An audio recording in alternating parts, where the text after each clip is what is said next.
Thanks to you at home for joining us this hour. Happy Friday. And I should also say happy birthday, sort of. Today marks exactly 1 month since the Republicans took complete control of Congress. And what a month it has been. First things first, because this is the modern Republican Party, which the Beltway keeps telling us is totally over divisive social issues.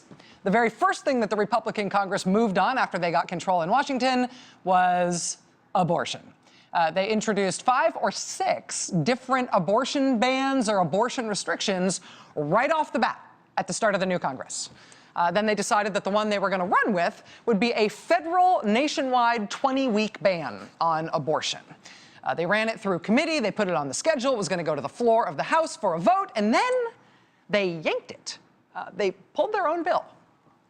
Then the next one was a border bill, the Republicans' own border security bill. Remember, securing the border was all they wanted to talk about in the campaigning for the last election, so they had their border security bill. They ran it through committee, scheduled a vote on the House floor, ready to go on their own border security bill, and then, just like the abortion bill, they yanked that one too. Now, this was not the Republicans getting, outmaneuvered, right? This was not the Democrats figuring out how to block the Republicans' plans.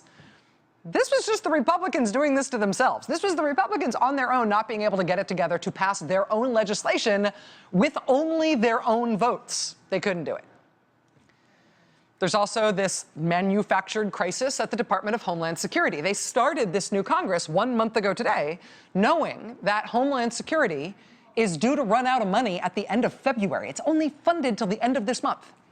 And they knew that was the case. But so far, the Republicans, even though they are in complete control of Congress, they have not been able to pass a bill to keep Homeland Security funded.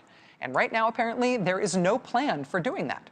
There's nothing in the works in the Republican-controlled Congress to avoid a shutdown of the whole giant Homeland Security Department in just a couple of weeks.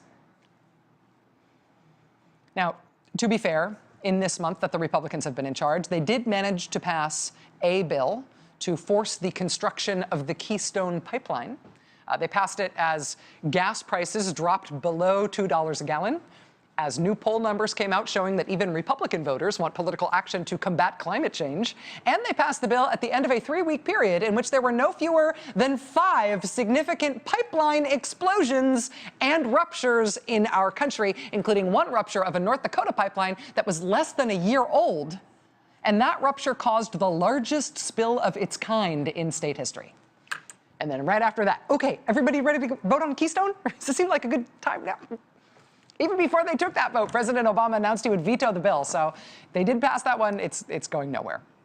If we really want to talk futility, though, the Republican Congress did also get up on its hind legs. And by some counts, for the 56th time, they got up on their hind legs and they voted to repeal Obamacare again. 56 times. Here's what that looked like. Can you smell the excitement?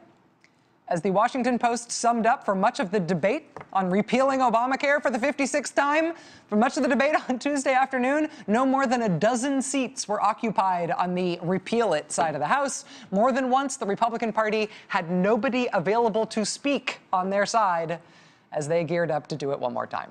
It's like it's not even exciting anymore. But they did do it for the 56th time.